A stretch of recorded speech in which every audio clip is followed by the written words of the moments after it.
नमस्कार, बहुत स्वागत है आपका। आप देख रहे हैं किस्मत कनेक्शन और मैं हूं आपके साथ शैलेंद्र पांडे। पूस के महीने की समाप्ति के साथ यानी पौष की समाप्ति के साथ वो महीना शुरू होता है जिसमें कहते हैं कि शरीर और मन नवीन हो जाता है, सब कुछ नया हो जाता है। आज बात करेंगे माघ के महीने की और आपको बताएंगे कि माघ के महीने की महिमा क्या है, माघ के महीने का पूजा विधान क्या है और माघ के महीने का आपकी किस्मत से कनेक्शन क्या है। तो चलिए कार्यक्रम की शुरुआत करते हैं। माघ महीने की महिमा की बात करते हैं, लेकिन सबसे पहले गुड लक। अगर कुंडली में शनि स्वास्थ्य की समस्या दे रहा हो, अगर शनि की वजह से आपकी सेहत में दिक्कतें हैं, तो नियमित रूप से भगवान कृष्ण की उपासना करनी चाहिए। और माघ के महीने में वैसे भी भगवान कृष्ण की उपासना होती है, तो माघ के महीने में अगर आप भगवान कृष्ण की उपासना करें तो आपका शनि निश्चित रूप से शांत हो जाएगा, शनि संबंधी दिक्कतें आपकी दूर हो जाएंगी। सबसे पहले जानते हैं कि माघ का महीना महत्वपूर्ण क्यों है और माघ के महीने की महिमा क्या है।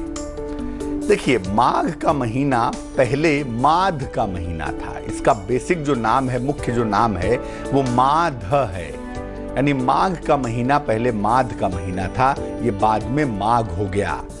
माध है, इसका संबंध भगवान कृष्ण के एक रूप से है, माधव से। तो माधव से हुआ माध और माध से हो गया माघ। तो माधव का महीना होने की वजह से इस महीने को माध या माघ का महीना कहते हैं।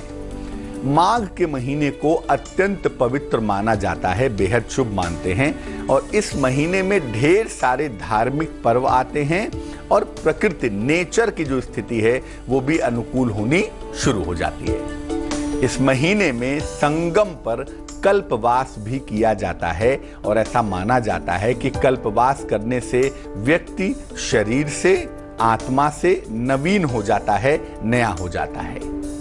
इस बार माघ का जो महीना है वो 13 जनवरी से लेकर 10 फरवरी तक रहेगा और ये वो समय होगा जब आपको भगवान कृष्ण की कृपा भी मिलेगी, आप शरीर से और मन से नवीन भी हो पाएंगे।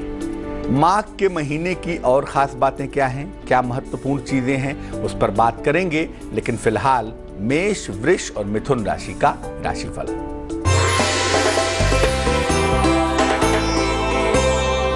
मेष राशि, संतान प्राप्ति में दिक्कतें आ सकती हैं, स्वास्थ्य का बहुत ध्यान रखें, क्रोध बिल्कुल न करें। शुभ रंग गुलाबी होगा और भाग्य होगा 76%।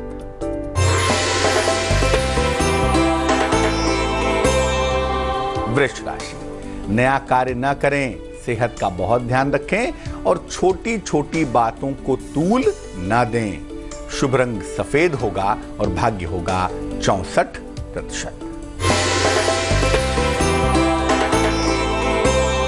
मिथुन राशि, कोई शुभ सूचना आपको मिलेगी, आपके काम की प्रशंसा होगी, आर्थिक पक्ष आपका मजबूत बना रहेगा।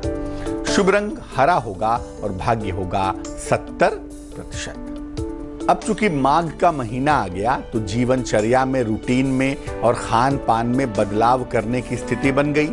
तो इस समय खान पान में, जीवनचर्या में क्या बदलाव करने चाहिए? देखिए, गर्म पानी को धीरे धीरे छोड़कर, एकदम से नहीं लेकिन धीरे धीरे छोड़कर सामान्य जल से, ताजे पानी से स्नान करना शुरू कर देना चाहिए। सुबह देर तक सोना बहुत अच्छा नहीं रहेगा आप, और स्नान न करना भी बहुत अच्छा नहीं होगा। इसलिए सुबह अब जल्दी उठिए और रोज नहाइए। अब सर्दियां जानी शुरू हो चुकी हैं। इस महीने से भारी भोजन छोड़कर हल्के भोजन की तरफ आना चाहिए। अब धीरे धीरे भोजन में जो गरिष्ठता है उसको त्याग कर हल्का भोजन ग्रहण करना चाहिए। इस महीने में, माघ के महीने में तिल और गुड़ का सेवन करना विशेष लाभकारी होता है। तिल और गुड़ का खूब इस्तेमाल करना चाहिए। इस महीने में अगर केवल एक वेला भोजन किया जाए, केवल एक समय खाना खाया जाए, तो आरोग्य की प्राप्ति होगी, आपके स्वास्थ्य की मुश्किलें दूर होंगी, आपका मन एकाग्र होगा, मन की तमाम चिंताएं, मन की तमाम समस्याएं दूर होंगी और मैक्सिमम जो शरीर की बीमारियां हैं वो भी ठीक होनी शुरू हो जाएंगी। कर्क, सिंह और कन्या राशि का हाल जान लेते हैं और फिर जानते हैं माघ के महीने की खास बात।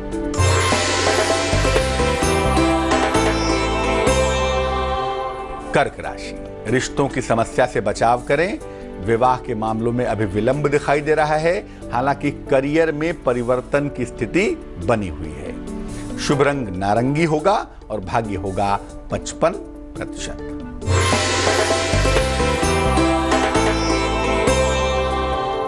सिंह राशि, स्वास्थ्य का लाभ होगा, कोई मनोकामना पूरी होगी। संतान को लेकर तनाव बिल्कुल ना पालें।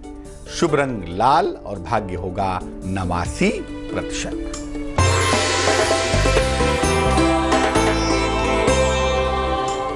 कन्या राशि, नौकरी में बदलाव के योग बन रहे हैं।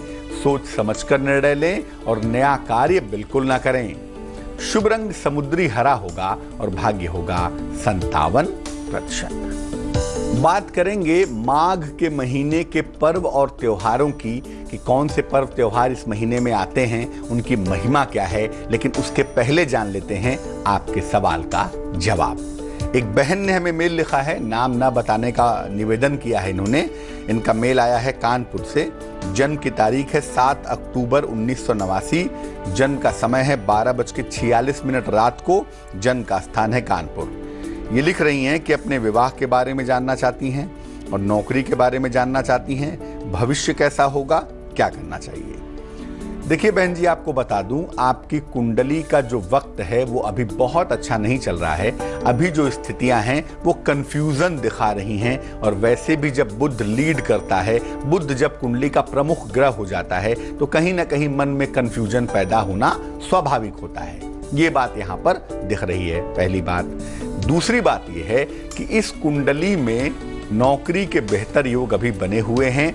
संभवतः टीचिंग के सेक्टर में, शिक्षा क्षेत्र में आपको एक बेहतर नौकरी मिलेगी। और ये नौकरी अप्रैल 2018 के पहले, यानी अगले साल के अप्रैल के पहले आपको शिक्षा क्षेत्र में नौकरी मिल जाएगी। विवाह की संभावना 2018 के मध्य में बन रही है। 2018 के मध्य तक आपका विवाह हो जाएगा। वैवाहिक जीवन आपका ठीक होगा। अब विवाह जल्दी हो जाए, करियर बढ़िया बना रहे, इसके लिए 2 उपाय करिए। एक, ओपल बनवा लीजिए। वजन में तकरीबन 12-14 रत्ती का ओपल चांदी की अंगूठी में, सीधे हाथ की तर्जनी उंगली में, शुक्रवार की शाम को धारण करिए। और रोज सुबह और रोज शाम ओम क्लीं कृष्णाय नमः, ओम क्लीं कृष्णाय नमः, इस मंत्र का जप करिए। आपकी इच्छाएं पूरी हो जाएंगी। अब ये जानते हैं कि माघ के महीने के पर्व और त्योहार क्या हैं और उनका महत्व क्या है। देखिए, पहला जो पर्व आता है वो आता है संकष्टी चतुर्थी। संकष्टी चतुर्थी भगवान गणेश की पूजा का एक बड़ा पर्व है। ऐसा करने से, इस पर्व को मनाने से संतान की प्राप्ति होती है। और अगर है संतान तो संतान पक्ष की तमाम चिंताएं दूर होती हैं। जीवन में आता हुआ संकट भी कट जाता है। दूसरा पर्व जो माघ के महीने का है वो है षठ तिला एकादशी। इसमें तिल का विशेष प्रयोग किया जाता है और ऐसा करने से स्वास्थ्य का और समृद्धि का वरदान भी व्यक्ति को प्राप्त होता है। मौनी अमावस्या का एक पर्व आता है। इसमें मौन रहकर पाप नाश की और आत्मा की शुद्धि की साधना की जाती है। और मौन रहना अपने आप में एक तपस्या है। वो तपस्या मौनी अमावस्या को की जाती है। इससे पापों का नाश होता है, मन और आत्मा की शुद्धि होती हुई दिखाई देती है। ज्ञान का सबसे बड़ा पर्व, ज्ञान प्राप्ति की सबसे बड़ी भूमिका वसंत पंचमी में होती है और वो पर्व भी इसी महीने में आता है।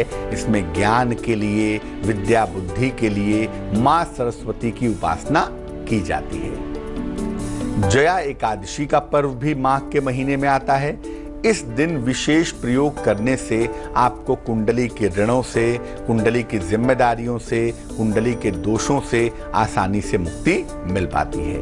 और माघ के महीने का अंतिम पर्व होता है माघी पूर्णिमा। इस दिन भगवान शिव और भगवान विष्णु दोनों की संयुक्त कृपा मिलती है, दोनों का आशीर्वाद मिलता है। और ये मौका बड़ा खास होता है जब शिव की भी कृपा मिलती है और भगवान विष्णु की कृपा भी प्राप्त होती है। कुछ और भी बातें महत्वपूर्ण हैं जिन पर बात करेंगे माघ के महीने के बारे में, लेकिन फिलहाल तुला, वृश्चिक और धनु राशि का राशिफल।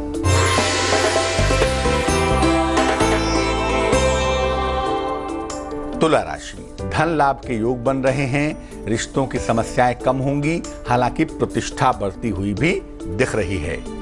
शुभ रंग आपका पीला होगा और भाग्य होगा 64%।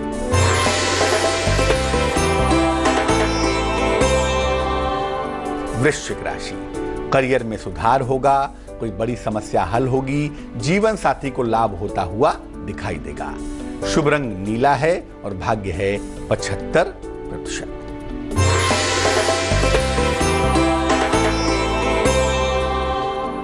धनु राशि, अपने पेट का बहुत ख्याल रखें, यात्राओं से बचाव करें, आकस्मिक धन का लाभ होता हुआ भी दिख रहा है। शुभ रंग सुनहरा होगा और भाग्य होगा 61%। अब आपके सबसे ज्यादा काम की बात, माघ के महीने में सुख के लिए, शांति के लिए और समृद्धि के लिए कैसे पूजा उपासना करनी चाहिए। देखिए, रोज सुबह भगवान कृष्ण को पूरे महीने में पीले फूल और पंचामृत अर्पित करें। पीले फूल अर्पित करना विशेष जरूरी है, अगर वास्तविक नहीं कर सकते तो मानसिक रूप से अर्पित करें। इसके बाद मधुराष्टक का पाठ करें। अधरम मधुरम वदनम मधुरम मधुराधिपतेरखिलम मधुरम। और नहीं तो एक विशेष मंत्र का जप करें। मंत्र होगा श्री माधव दया सिंधो भक्त काम प्रवर्षण माघ स्नान व्रतम में द्वय सफलम कुरुते नमः। फिर से नोट करें, श्री माधव दया सिंधो भक्त काम प्रवर्षण माघ स्नान व्रतम में द्वय सफलम कुरुते नमः। इस मंत्र का जप भी आप कर सकते हैं कि जो आप माघ के महीने में स्नान कर रहे हैं, दान कर रहे हैं, तपस्या कर रहे हैं, उसका फल प्रभु आपको दें, उस कार्य को सफल करें। रोज किसी निर्धन व्यक्ति को भोजन कराइए। माघ के महीने में किसी निर्धन व्यक्ति को रोज भोजन कराने से जीवन के संकट कट जाते हैं, जीवन की मुश्किलें दूर हो जाती हैं। और संभव हो तो खुद भी एक वेला भोजन करिए, एक समय खाना खाइए। अमूमन लोग दिन में खाना खाते हैं, रात में फल खाते हैं या दूध पीते हैं या कुछ नहीं खाते हैं। ऐसा करने से शरीर रिजुविनिएट हो जाता है, जिसको कहते हैं ना कल्पवास किया। तो शरीर और मन दोनों नया हो जाए, इसके लिए आहार को विशेष नियंत्रित करने की बात की गई है और कहा गया है कि माघ के महीने में एक वेला भोजन करना बहुत अच्छा रहेगा। मकर, कुंभ और मीन राशि वालों का वक्त कैसा चल रहा है, आइए जानते हैं।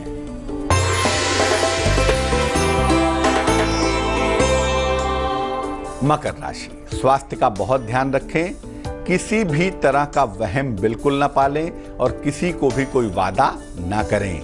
शुभ रंग बैगनी होगा और भाग्य होगा 50%।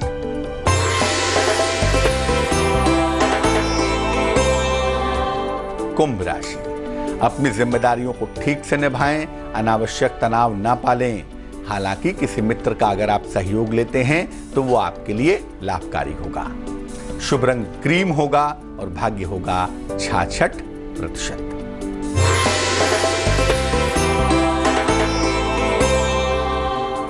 मीन राशि, ऊट पटांग खाने से आपको बचना है, सर्दी जुकाम से सावधान रहना है और माता पिता के साथ अपने रिश्तों का ध्यान देना है। शुभ रंग जिसका प्रयोग करेंगे वो होगा ब्राउन यानी कि भूरा और भाग्य होगा 58%। तो माघ के महीने की शुरुआत हो रही है। ये वो महीना है जब आप अपने मन और आत्मा को नवीन कर सकते हैं और यकीन मानिए इस एक महीने में अगर आपने भगवान कृष्ण की कस के मन पूर्वक पूजा की तो आपकी कुंडली के तमाम दोष दूर होंगे, आपकी तमाम समस्याएं गायब हो जाएंगी। चलिए अब जान लेते हैं क्या है आज की सलाह। माघ के महीने में अगर शुद्ध रूप से सात्विक रहा जाए और मन को ईश्वर में लगाए रखा जाए तो यकीनन आपका मन, आपका शरीर और आत्मा नवीन हो जाती है। कहते हैं कि ऐसा करने से आपकी उम्र भी लंबी होती है और आप नौजवान भी दिखाई देने शुरू हो जाते हैं। तो आज के लिए किस्मत कनेक्शन में बस इतना ही। फिर हाजिर होंगे किसी नए विषय के साथ, आपकी समस्या के समाधान के साथ। तब तक के लिए मुझे दीजिए इजाजत। आगे देखिए रिश्तों की कहानी संजय सिन्हा के साथ। नमस्कार।